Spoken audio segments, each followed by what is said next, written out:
Yo, and welcome. I am Arlene Davies-Fuhr, and I originally wrote this fanciful, rather wacky one-act play as my submission to a contest during the early days of the COVID quarantine. This current production has been updated and adapted to record some of the very odd human behavior that occurred during the past year of COVID. As you can imagine, I had tons of fun thinking about how the lockdown would appear from the point of view of 4 dogs here in our retirement village. I was sure it would be confusing for these canines. The pets would find the sudden changes in human behavior very puzzling. They would have never seen anything quite so bizarre before. So now, I encourage you to kick back and enter the crazy canine world as the doggies introduce themselves and they begin to chat with one another. Hello, my name is Arlene Davies-Fuhr. During this dramatic reading, I portray Sophie, who is a wise 15-year-old Border Terrier Collie Shih Tzu mix. And I'm Martin Shelley, who in this YouTube speaks as Buster, an energetic 4-year-old Labradoodle. And me, I'm Saya Van Geese, who in this drama is Sarah. I'm a dignified 10-year-old, well-groomed Sheltie. I am Lynn Thackeray, who plays the part of Molly, a goofy 3-year-old Shih Tzu Coton de Tulier cross. In this YouTube video, it is March 2021, during the confusing days of the COVID quarantine. 4 canine friends who have the ability to communicate telepathically with one another are trying hard to understand what is going on. The dog friends are observing strange human behavior, and they try to figure out, discussing it, what they each have been observing. As Orhan Pamuk, the author of the book My Name is Red, once noted, dogs do speak, but only to those who know how to listen.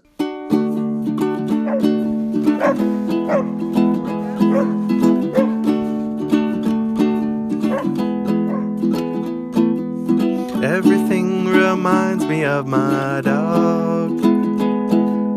Friends in cafes remind me of my dog. The way they take too long reminds me of my dog. Take too long to choose the perfect table reminds me of my dog. If you remind me of my dog, we'll probably get along, little doggy. Get along, little doggy. Get along, little doggy. Get along, little doggy. Old folks remind me of my dog. Children remind me of my dog. Everyone reminds me of my dog.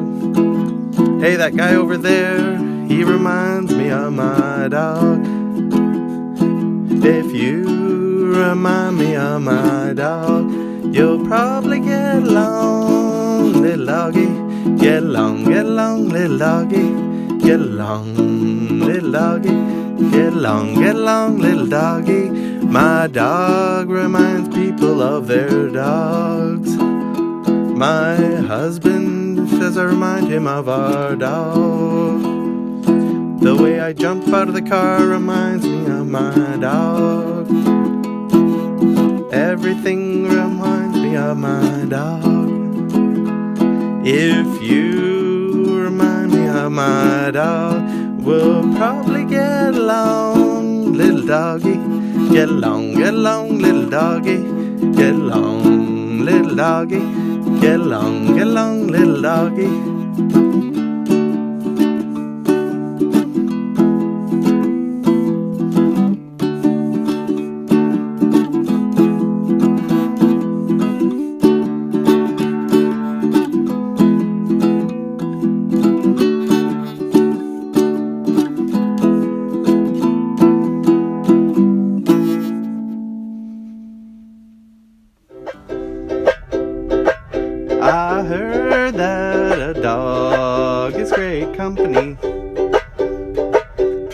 especially in pandemic times. If I had a dog, I would be happier. A dog would make my house a home. Hey, isn't it great that we canine friends can communicate telepathically? Sure is handy these days when I'm stuck inside with cats and humans. Speaking of our pack, have you noticed how they are basically morphing into dogs? The two I live with laze around drinking and eating, listening to the TV or reading. Often they go straight from night jammies to what I call day jammies. They sure are lounge lizards. Absolutely, Buster. At my house, regular comings and goings are absolutely shot. I've never seen anything like it. These days, I even have to hide in the closet just to get a break from them. And the amount of snoozing that's happening is just unbelievable, right off the charts. You know, I don't think I've ever seen a snazzy outfit or a cool hairdo for months now. And my fella, top knot is so shaggy, it's competing with mine. Puzzling, all right, that he's looking like a hippie. Well, craziness reigns here too. I thought I was getting additional attention because I'm so special. A very adept therapy dog, queen of confidences. But at my place, I have to compete with cats. But now I've mastered the art of shove, so I get my rightful share of belly rubs. Molly girl, here's a tip. Start to cough and gag as if you're going to barf.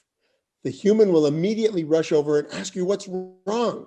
They'll pat you and make sure you're okay. Of course, you can't overdo this trick. They catch on pretty quick. Or you could even squat and pretend to poop on the carpet.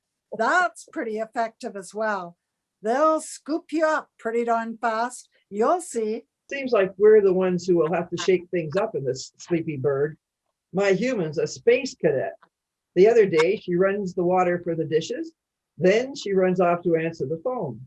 Next, she rummages around, and it's hours before she goes back to the kitchen. Shame. All that hot, soapy water gone to waste, down the drain. Is that what they call Alzheimer's? Or is it dementia settling in? Well, actually, Molly, I think there's a new name for it now. It's called social distancing. I've heard a lot of talk about that lately. Maybe she just needs to stay away from her china and her cutlery for a while. That makes no sense to me. Over and over, health officials and the news broadcasts declare soap and water is the best thing, which makes my scruffy self shudder. But nevertheless, I do wonder what's really going on. I can't make any sense of it. I know, it's weird, all right. Why these days our regular visits to the off-leash doggy parks are kaput.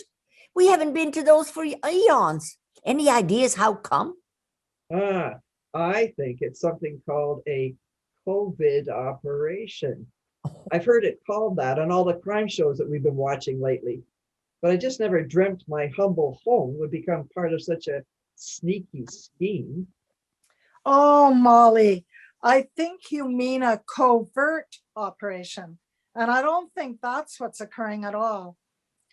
These folks seem terrified to go outside, almost as if they think they'd be kidnapped and a ransom would be demanded for them or something. That's my take from ODing on detective programs. That's why my humans aren't keen to set foot in parks anymore. Yeah, come to think of it, when this weird stuff first started back in March and April, I did notice yellow and black caution tape around playgrounds and parks. Someone was definitely indicating those spots were very dangerous. For the life of me, I can't understand why. Slides and swings are built for kiddos, for Pete's sake. There shouldn't be any problem with them, should there? And you know what, Buster? I've heard it said, if you're caught in one of those verboten areas, whatever that means, there's a $750 fine. They better be extra careful because that's one heck of a lot of liver treats. What I think is that there's an invisible leash or, one of those electric fences around our houses, which was magically installed as we slept. And people go out of their verandas and they chat, but go no further.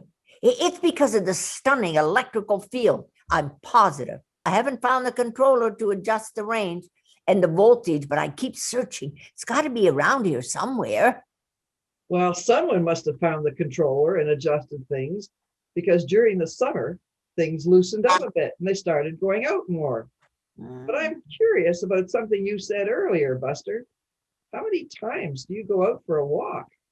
Oh, way, way, way too many. It's unbearable. Sometimes I hide under the bed or curl up, hoping that I'm camouflaged on the carpet. Oh, where has my little dog gone? Oh, where can he be? With his ears cut short and his tail cut long. Oh, where can he be? My legs are giving out and I'm beginning to limp. My foot pads are raw. I crave a good snooze, but then I see them gearing up for another hike with leash in hand.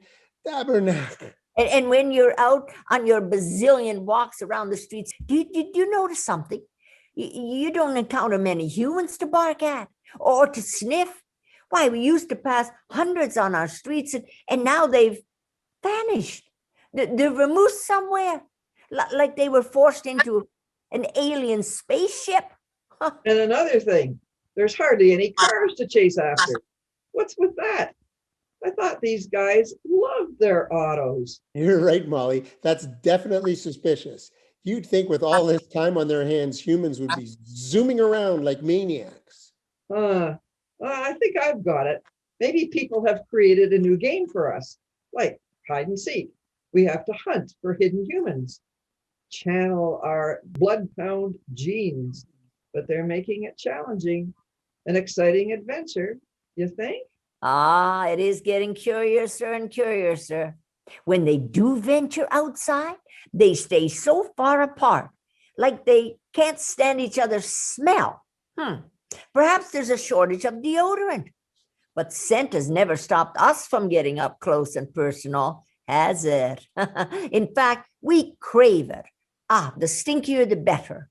You might be onto something, Sarah. I've noticed more and more humans wearing soft muzzles. Some are plain white or blue, but there's many patterned ones too. They've become quite the fashion statement, even matching their outfits, or special ones for Valentine's and Christmas, I remember.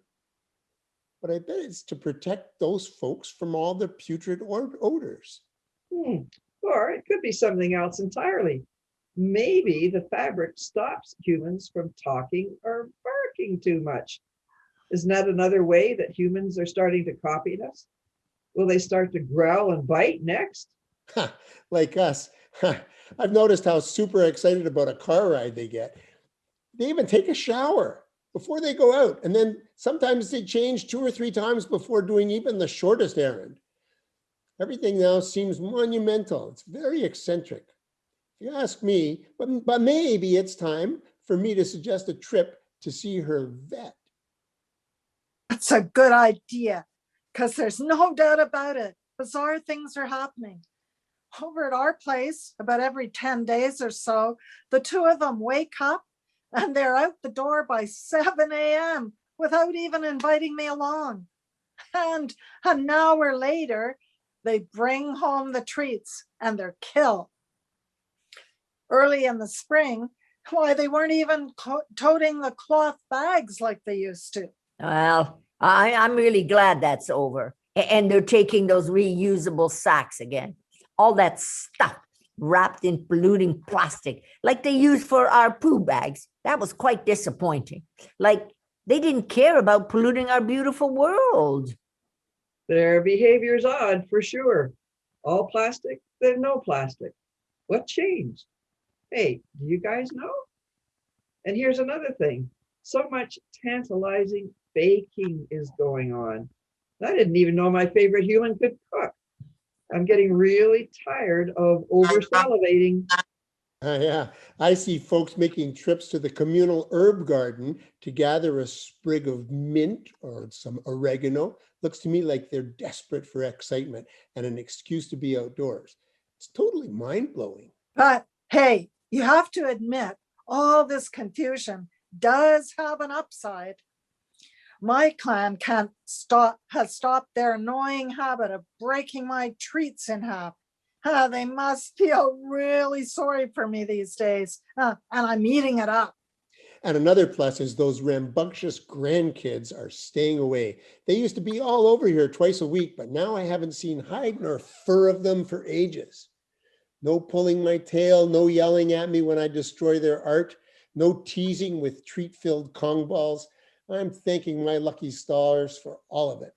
And has anyone noticed another kooky thing? They now talk to their iPads.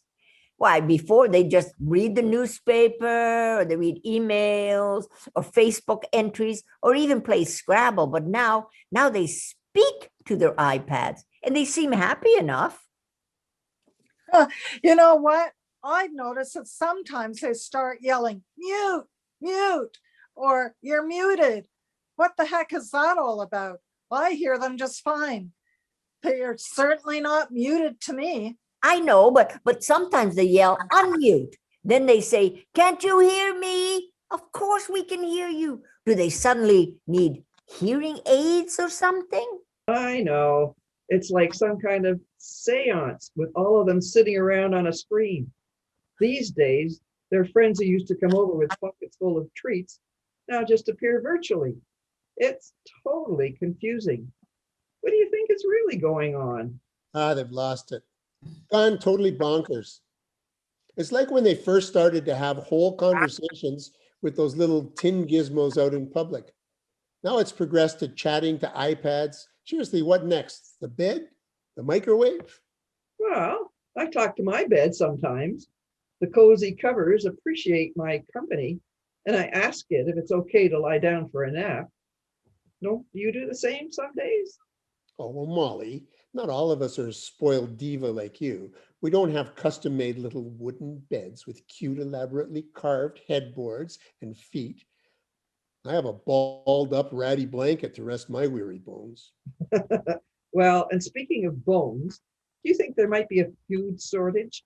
And next thing you know, we'll have to share our kibbles, maybe even our dentist sticks. You know, Molly, that's not so far-fetched.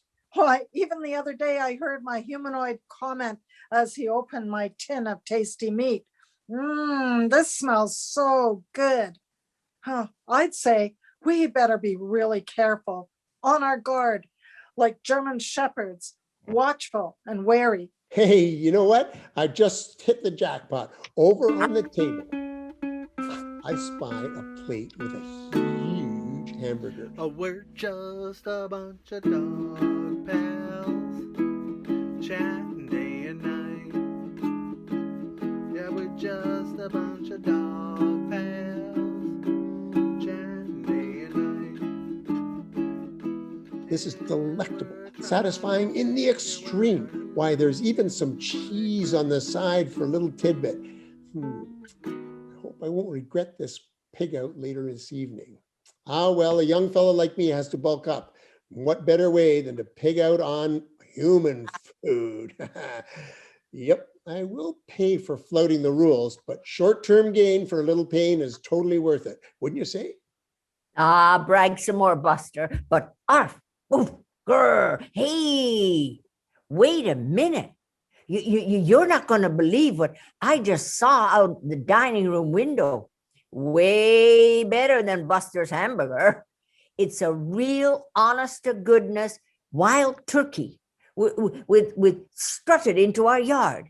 And now this is no April Fool's. It's the real deal. It's a gobbler and a big one. Must have strutted over here from that arboretum nearby. Incredible. No, there's more than one. There's several turkeys. Oh, this is wild. I've totally made it. Hey, Sarah, I have an idea. Maybe you could send some of those turkeys my way.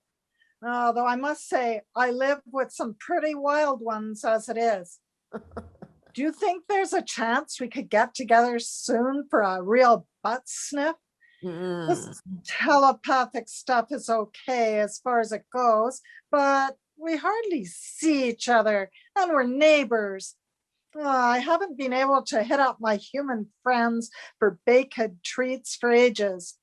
If we reunite, we could rumble and tussle before we have to sit up and beg. What do you think? I miss you so much, darling diva. Well, I, for one, can't wait to dig in the soil and bury bones well and good. Carpets don't offer much possibilities. I'm getting desperate. Yesterday, I even used pillows on the couch to hide my treat. It's just not the same. But there was no sense in hiding that hamburger, was there, Buster? You better hope you get a second chance to make things right. There's going to be hell to pay for being so greedy. That's a major faux pas, my friend. But hey, you must admit, overall, this has been one heck of a year. Our best one ever. Yuppers, all that attention. And homemade dog biscuits. But sometimes I just wish they'd leave me alone for a while. I used to love it when they'd leave the house and it became my castle. I would jump on their bed and get into all their stuff. But you know what? When you think of it, this has been an absolute blast, really. But I gotta turn in. I'm not as young as I used to be, and you know what? My eyes are starting to droop. Yeah, well, I'm kind of exhausted by all of this myself. Nighty-night. Well, sleep tight, you guys. Don't let the ticks bite. Well, I guess that's it. It was a howl while it lasted. Till next time, au revoir, mes amis.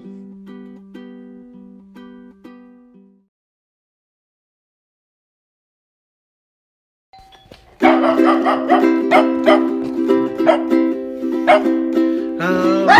much is that dog in the window? The one with the wiggly tail. How much is that dog in the window?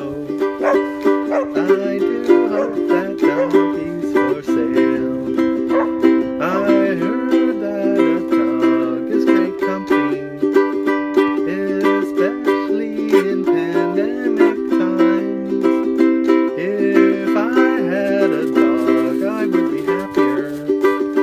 A dog would make my house a home. How much is that doggy in the window? The one with Well, the way. doggone it. This YouTube is almost over. I hope you found this tale entertaining. The music, the art, the visuals, and corny humor that sometimes seems like a dog's breakfast has hopefully given you a new leash on life.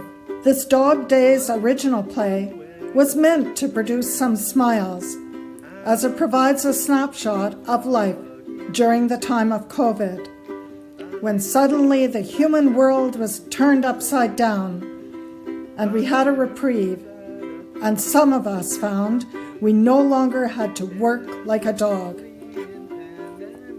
If you live in the village, on days when it's not raining cats and dogs, and if you're not dog tired, perhaps you will take the time to stop and pat some of the canines who are featured in this YouTube video. If you are so inclined, it would be wonderful if you gave a donation to your local SPCA. I know a financial contribution to an animal shelter would be very welcome, and the dogs would be really pleased.